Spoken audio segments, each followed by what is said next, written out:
शहर में चांदी खरीद के नाम पर लाखों रुपए की ठगी का मामला सामने आया है। पीड़ित पक्ष ने पुलिस से शिकायत के बावजूद मामला दर्ज नहीं होने पर बुधवार को जिला पुलिस अधीक्षक वंदिता राणा से मुलाकात कर न्याय की गुहार लगाई।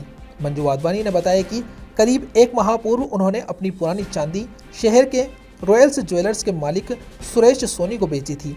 चांदी के बदले मिलने वाली राशि में से करीब 10.5 लाख रुपए अभी तक बकाया है। आरोप है कि सुरेश सोनी भुगतान किए बिना ही अपनी दुकान बंद कर फरार हो गया। मंजू वाधवानी ने बताया कि इस संबंध में 2 दिन पूर्व सदर कोतवाली थाने में शिकायत दी गई थी, लेकिन अब तक पुलिस ने कोई मुकदमा दर्ज नहीं किया। इसी कारण वे आज जिला पुलिस अधीक्षक कार्यालय पहुंची और मामले में हस्तक्षेप कर कार्यवाही की मांग की। कोतवाली थाना गए थे 2 दिन पहले कि हमारी एप्लीकेशन लिखी जाए, ये हमारे साथ फ्रॉड हुआ है इतना बड़ा।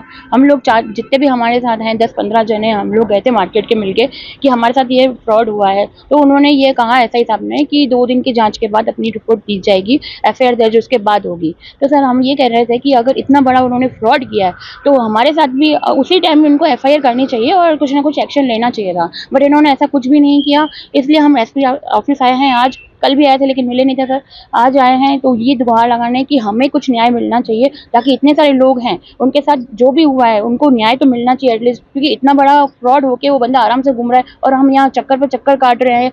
इतनी मेरी मम्मी एजेड है, उनको भी लेके मैं धूप में घूम रही हूँ। कल भी हम लोग यहाँ पे आए थे, 4 घंटे बैठ के चले गए, यहाँ पे फिर से आए। सर एक प्रबल सोनी है, सुरेश सोनी है और रोहित जैन और ऐसे करके 5-6 व्यापारी हैं, अनिल कुमार हैं, राम अवतानी हैं और सर हम हैं। ऐसे करके बहुत सारे लोग हैं जो अभी कुछ निकले हैं आगे, कुछ आएंगे। सर हमारे साथ 10 लाख, हमारे साथ तो 13 कुछ समथिंग का अमाउंट था, 13,50,000 का, जिसमें से 3.5 बाकी 10.5 का अभी अमाउंट बाकी है। परसों कोतवाली थाने में ये मंजू जी के परिवादी हैं, इनका मुकदमा दर्ज कराने गए थे। कुछ व्यापारी हैं, सुरेश सोनी, राजकुमार सोनी उनके पिता, और टीके सराफ वाले कालू भाई, रॉयल ज्वेलर्स वाले सुरेश सोनी। तो इन लोगों ने मिलकर क्या है, इनके साथ कोई धोखाधड़ी कर दी और ऐसा जानकारी में आया, जैसा कि इनका आरोप है कि करीबन 40-45 नया बाजार के और अजमेर के व्यवसायी हैं, जिनके करीबन 50 करोड़ रुपए ये समेट के और ये इन 1 महीने में ये फरार हो गए। ठीक है ना। अब इसलिए इसमें ये भी चपेट में आ गई। 13.5 लाख की चांदी बेची थी, घर की कोई चांदी थी, पुरानी पड़ी थी। अभी चांदी के भाव बढ़े थे तो फिर इन्होंने भी सोचा कि भाई चांदी बेच दूं और इनका जो क्रॉकरी का एक बिजनेस है उसमें भाई उसमें लगा देंगे। ठीक है ना। बेचने गई तो वहाँ पे 13.5 लाख उसका रेट हुई, तय हुई। 13.5 लाख में से 3.5 लाख दे दिया, बोले 10 लाख के लिए आप आ जाना, शाम को आ जाना, कब आ जाना, जब आ जाना। और करके वो शाम आई नहीं और इनके पैसे खा गए। बाद में इनको जानकारी हुई, वो तो दुकान समेट के भाग गया।